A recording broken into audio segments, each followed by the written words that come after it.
Good morning, students.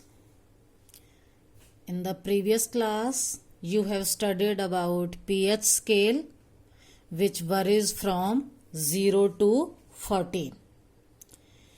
In this, the solutions with pH 7, they are neutral, and the solutions having pH less than 7 are acidic, and the solutions having pH more than 7 are basic. जिनका pH 7 है वो neutral होंगे और जिनका pH 7 से कम है वो acidic होंगे और जिनका pH 7 से ज़्यादा है वो बेसिक होंगे. Now today we will discuss another topic from your NCERT book 2.3.1 Importance of pH in Everyday Life. Now let's start the topic. Our body works within a narrow range of pH chain. जितने भी living organism हैं वो थोड़ी सी pH के बीच में ही survive कर पाते हैं, which is 7 to 7.8. All the living organism can survive within a narrow range of pH. Like our body, हमारी जो बॉडी है, it works within a pH range of 7 to 7.8. अगर pH 7 से कम होगा तो भी हमारी बॉडी सरवाइव नहीं कर पाएंगे हम, और अगर pH 7.8 से ज़्यादा है तो भी हम सरवाइव नहीं कर पाएंगे. हम लोग सरवाइव कहाँ कर पाते हैं? pH 7 से लेकर 7.8 तक. Is it clear? Now acid rain. What is acid rain? देखो, we release a lot of polluting gases like carbon dioxide and sulfur dioxide and other gases in the atmosphere. Vehicular pollution लगा लो, factory का pollution लगा लो, industry pollution लगा लो, तो उसमें क्या होता है? कार्बन डाइऑक्साइड, सल्फर डाइऑक्साइड और भी गैसेस के ऑक्साइड हम एटमॉस्फेयर में रिलीज करते हैं. These oxides like CO2, sulfur dioxide, SO2, they combine with rain water. Water है H2O. And when they combine, they form acids. Carbon dioxide जब water से कंबाइन करती है तो बनता है carbonic acid H2CO3. Similarly, sulfur dioxide combines with water to form sulphuric acid और sulphurous acid. तो फिर क्या होता है? जो रेन वाटर है that becomes acidic and its pH is lowered than 5.6. And when the pH of rain water is less than 5.6, if the pH of rainwater is less than 5.6, it is called acid rain. What is acid rain?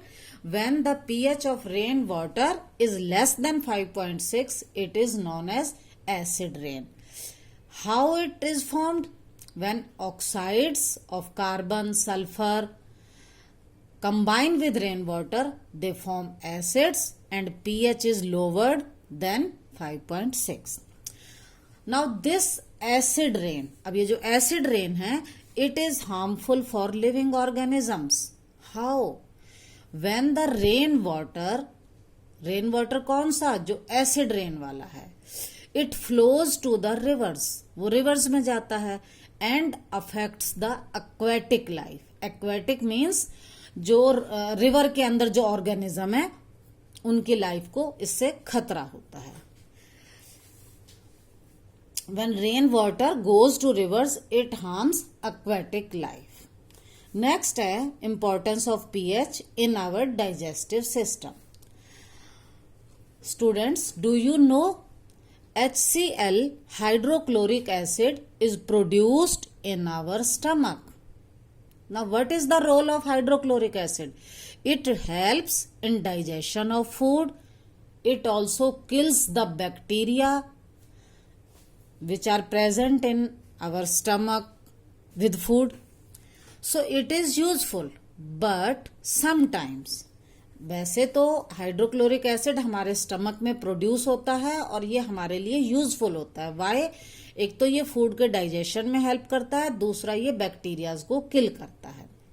But sometimes what happens due to indigestion, जब हमारा digestion ठीक से नहीं होता, sometimes ऐसी situation आ जाती है, excess of acid is formed. तो ये जो हाइड्रोक्लोरिक एसिड है ये एक्सेस अमाउंट में प्रोड्यूस हो जाता है. And it causes pain and irritation in our stomach. उससे हमें पेट में दर्द होता है, इरिटेशन, चुभन होती है. Then what will we do? We take antacids. What are antacid? देखो ये दो वर्ड हैं, एंट एसिड. एंट का मतलब एंटी, जो विरोध करे, जो न्यूट्रलाइज करे. किसको? एसिड को. तो जो चीजें एसिड के अफेक्ट को न्यूट्रलाइज करेंगी उन्हें कहेंगे antacid. What are antacids? The substances that neutralise the effect of acid are called antacids. So we take antacid. हम एंटासिड लेंगे. अब एंटासिड के एग्जाम्पल हैं मिल्क ऑफ मैग्नीशिया. जितनी भी आपकी ये डाइजिन वगैरह टैबलेट्स आती हैं उनमें मिल्क ऑफ मैग्नीशिया होता है. और we will take sodium bicarbonate. Eno के अंदर सोडियम बाइकार्बोनेट होता है. एंड वी गेट रिलीफ, और हमें आराम मिल जाता है. जब भी हमें एसिडिटी होती है और हम एंटासिड लेते हैं तो जो हमने एंटासिड लिया वो एसिड के अफेक्ट को न्यूट्रलाइज कर देता है और हमें रिलीफ मिलता है. So antacid helps in neutralizing the effect of excess acid जो हमारे स्टमक में बना था. Next point, next importance of pH है टूथ डिके से रिलेटेड.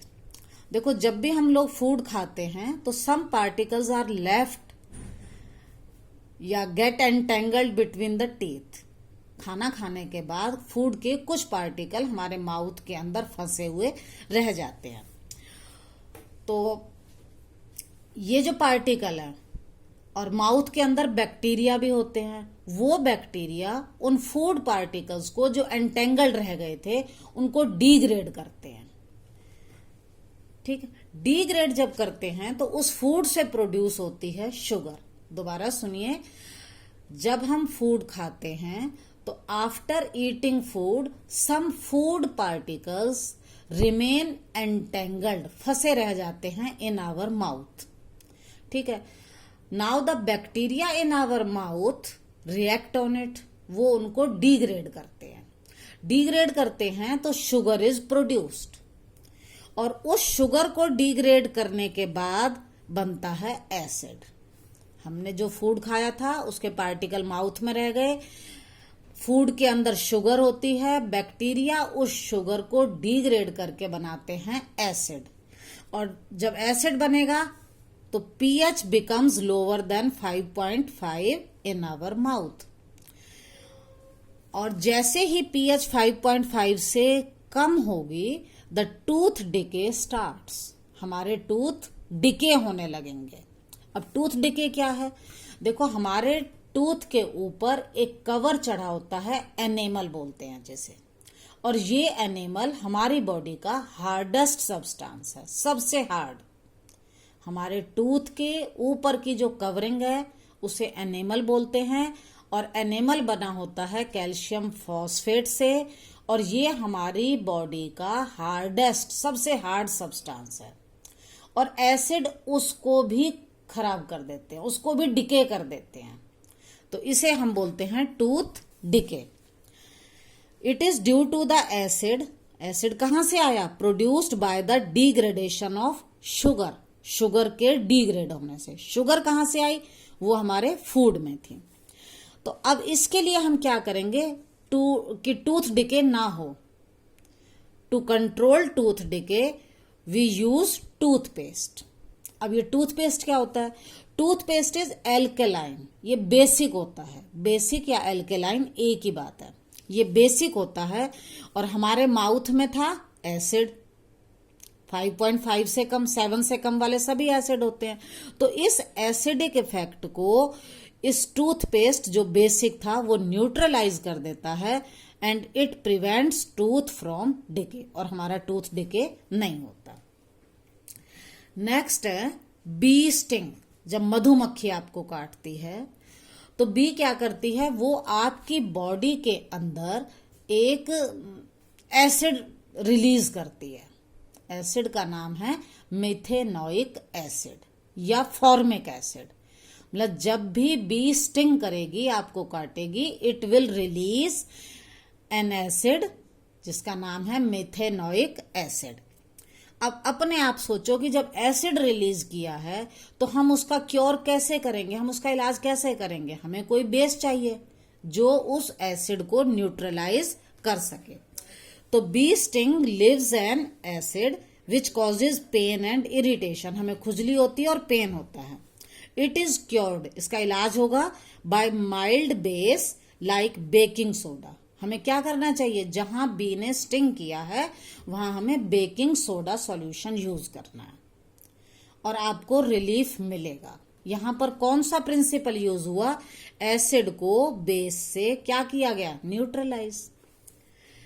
इसी तरह से एक प्लांट होता है नेटल लीव्स, उसके जो लीव्स हैं उसके हेयर स्टिंगिंग होते हैं, जो चुभते हैं, और अगर हमें चलते हुए वो हेयर स्टिंग कर जाएं तो हमें इरिटेशन होती है। क्यों होती है? क्योंकि वो भी फॉर्मिक एसिड या मेथेनोइक एसिड को हमारी बॉडी के अंदर इंजेक्ट करते हैं। ये एक प्लांट है नेटल, इसके जो लीव्स हैं अगर हमारी बॉडी से टच हो जाते हैं तो वो स्टिंग करते हैं और हमारी बॉडी के अंदर इंजेक्ट कर देते हैं फॉर्मिक एसिड। ये फॉर्मिक एसिड हमें इरिटेशन करता है। अब जब इरिटेशन होगी तो it will cause burning pain. अब हमें इससे रिलीफ के लिए फिर वही बात आती है कि एसिड है तो हमें क्या चाहिए, माइल्ड बेस। तो हम कोई भी बेस अप्लाई कर सकते हैं like baking soda solution. But in nature में जहां पर ये नेटल प्लांट होता है उसके पास ही एक और प्लांट होता है जिसे हम बोलते हैं डॉग प्लांट। इसकी फोटो आपकी बुक में दे रखी है। ये है डॉग प्लांट। अब ये जो डॉग प्लांट है, अगर आप इसकी पत्ती को लेकर वहां पर रब करोगे तो आपको रिलीफ मिलेगा। इस पत्ती में ऐसा क्या था, देखो नेटल लीव ने जब स्टिंग किया तो आपको एसिड मिला, फॉर्मिक एसिड। जब आपने डॉग प्लांट की पत्ती को रब किया तो क्या होगा इसमें, जो आपको रिलीफ मिल गया। नेचुरली ये एसिड है, इसको न्यूट्रलाइज किसने किया होगा, बेस ने। तो डॉग प्लांट जो है वो बेसिक रहा होगा, जो रब करने पर बेसिक था। एसिड और बेस ने एक दूसरे को न्यूट्रलाइज किया and we get relief. Next है पीएच ऑफ सॉइल। देखो जैसे हमारी बॉडी 7 to 7.8 तक सरवाइव करती है, प्लांट्स भी अलग अलग पीएच में सरवाइव करते हैं। कुछ प्लांट एसिडिक सॉइल में होते हैं, कुछ बेसिक सॉइल में होते हैं। तो सॉइल की जो पीएच है it affects the availability of nutrients to plant. मतलब अलग अलग पीएच से प्लांट्स को अलग अलग न्यूट्रिएंट्स मिलते हैं जो उनकी रिक्वायरमेंट के होते हैं। अगर हमारी सॉइल एसिडिक हो तो भी प्लांट्स के लिए हार्मफुल होगी, अगर बेसिक हो तो भी प्लांट्स के लिए हार्मफुल होगी।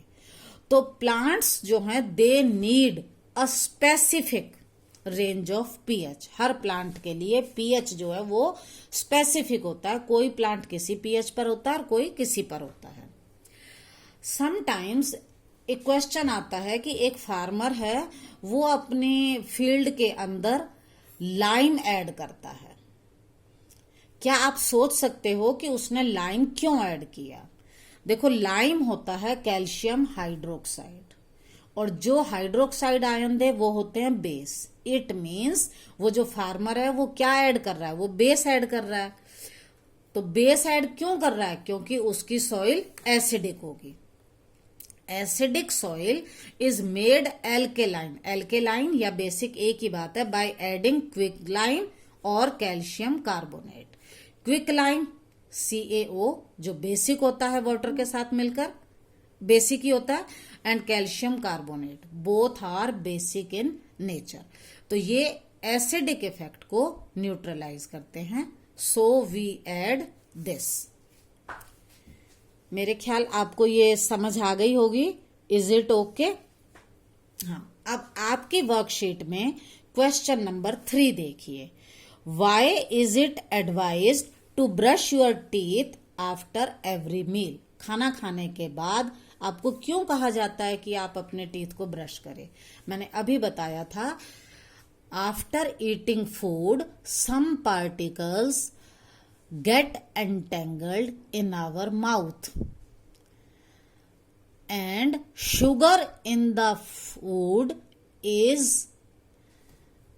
degraded to acid by bacteria।